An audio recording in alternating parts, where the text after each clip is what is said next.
unemployed before. Now, when you say welfare, we're talking about an unemployment welfare or unemployment insurance benefits. This is basically payment made by the state to unemployed persons to sustain them for a period of time whilst they're looking for jobs. So, for example, the unemployment insurance fund has a system similar to this.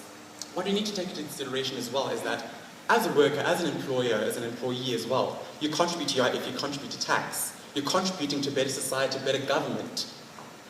If you're unemployed and you work for us as government, which I'll explain later, by working in government, you will contribute to society physically with your time and your effort as opposed to financially. Now, moving on to the problem. Our proposition is saying you need to be made to work for your welfare money. There's a problem. The problem is that there's a high government expenditure on unemployment. UIF is a high burden on government. 3 billion rand alone last year was paid out on UIF, and then government doesn't see returns. So effectively, you're throwing money into a hole, and government doesn't see any returns on its investment. So, our solution to this problem is making people work temporal jobs within the government sector, because ladies and gentlemen, let's face it, as government, you can't really force the private sector now, can you? So naturally, you replace within the government sector, in a sector that is deemed appropriate for you. So, you perform temporal work. This is a period of 7 months is what we're proposing. For 7 months, one of two things can happen. If you come in and you need skills training because you have a shortage of manual labour for public works, making roads, patching up potholes, not taken, patching up potholes, street sweepers, you'll receive training within the first month. Then, ladies and gentlemen, training to clean the street or training to be a drill master will not take up a month. You will still have time within that first month to go out and find a job when classes are over. In the latter 6 months, in your 7-month period, you will then work for the government in your manual labour or menial labour. And again, you'll work half days for a few days within the week. So again, you have the time to go out and seek a job. Furthermore, you've registered as an active job seeker by declaring unemployment. So you need to report to the Department of Labour and prove you have gone out and sought jobs. Now, yes, ma'am. Where are these jobs coming from? These jobs are coming from government because it's well-known knowledge that there are shortages of street sweepers, of manual labour in the government sector. It's ineffective because you don't have enough people. So by having temporal work, we're solving that problem as well, in addition to having people work for their welfare money. Now, moving on.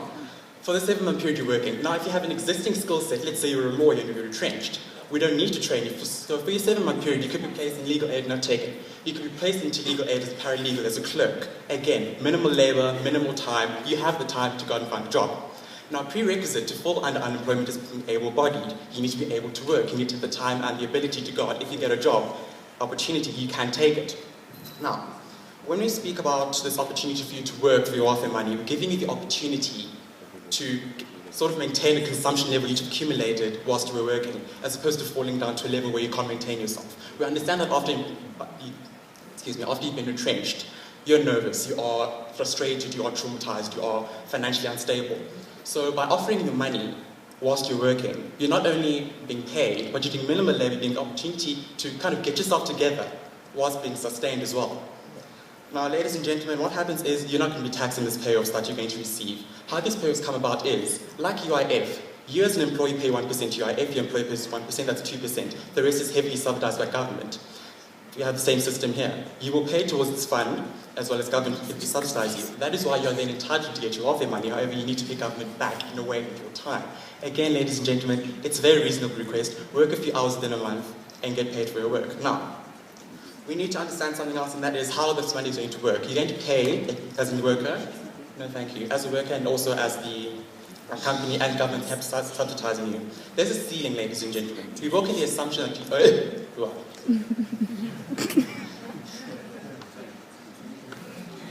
we work in the assumption, that you earn a maximum of 150,000 rand per year. So if you do earn more than this, you will only pay your benefits up to that level and receive your benefits in the event of unemployment to that level. Otherwise, between 36 to 58% of your salaries is the status quo for UIF, and that is the same system we will use for this fund as well. So what we have here then is a cyclical contribution, because ladies and gentlemen, you as a taxpayer are contributing to government, you're contributing to other people's well-being. You will see your tax money work when you yourself are unemployed, and your money is being used to sustain you yourself.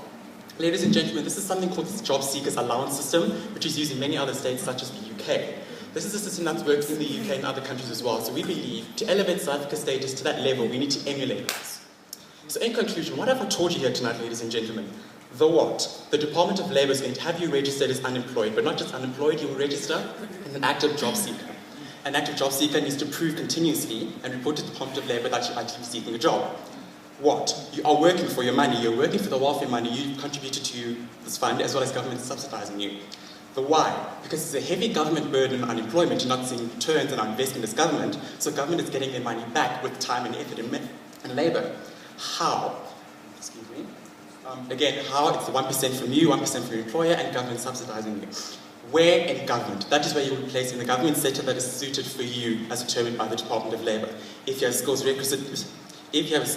set in you already, you'll be placed immediately, otherwise you will receive training should you need it. Thank you very much.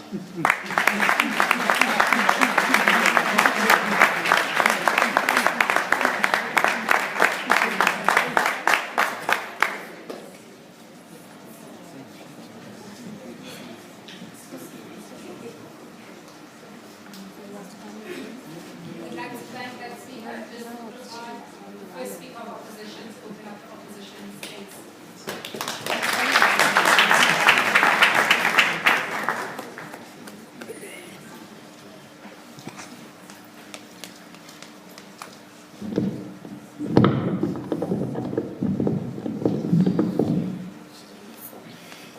Evening, ladies and gentlemen. I am the first speaker from the opposition government, negating the motion that says that this House believes that the unemployed should be made to work for their welfare money. Now, ladies and gentlemen, we oppose under the following policy. We are suggesting that we should rather focus on strictly regulating the welfare system to strengthen the already existing regulations, ladies and gentlemen, and this can be achieved through limiting examples such as limiting the number of children who benefit from the welfare system per family, ladies and gentlemen. Now, would like to correct a mistake that's been made by the proposition team, ladies and gentlemen.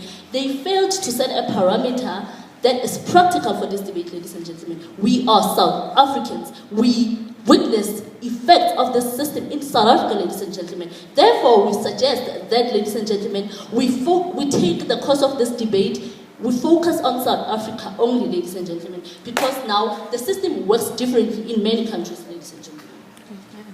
Ladies and gentlemen, I, as the first speaker, will be talking about social security and social justice, as well as how what the proposition has proposed would cause social disintegration, ladies and gentlemen.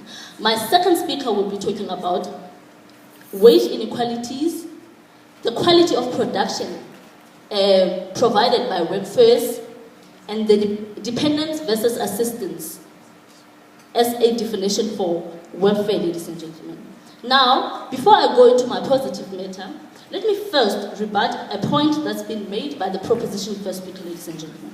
They came here and said that the government has a very high expenditure on unemployment, and therefore they suggest that people should work temporarily within the government sector, ladies and gentlemen. Therefore, they are saying that there are spaces, there's employment, there's job availability within the government sector, ladies and gentlemen. So now, how is it that we have such an increased rate of unemployment, and yet there is job availability? Because now we're going to take these people and temporarily employ them within the government sector, ladies and gentlemen. Therefore, I think that we'd rather have these people employed. Therefore, now we diminish the definition of saying these people are unemployed, ladies and gentlemen. Therefore, the point they've made does not stand because it does not make sense at all, ladies and gentlemen. Into my positive matter. Ladies and gentlemen, social welfare merely provides social security and comfort for those who are poverty-stricken, ladies and gentlemen.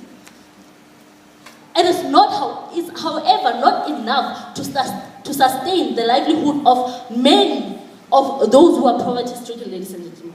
Therefore, now how can you go and work and still get so little money that's not going to be able to sustain you, and yet you now label yourself as working because you've been temporarily employed by the government, ladies and gentlemen? It does not make sense at all. Let us rather employ. Take it, sir. I want to ask you, if you're not going to be temporarily employed by government, then what are you going to be doing at that time? They're not going to get anything at all. You did not listen. I said that the government should rather take these people and employ them permanently in these spaces, because these spaces are there. And again, I very much highlighted that it does not make sense for you to say that there are spaces that these people can fill up in the government, and yet there's no job availability in South Africa such that the unemployment rate is so high and increasing each and every year, ladies and gentlemen. So now we are suggesting that let us rather employ these people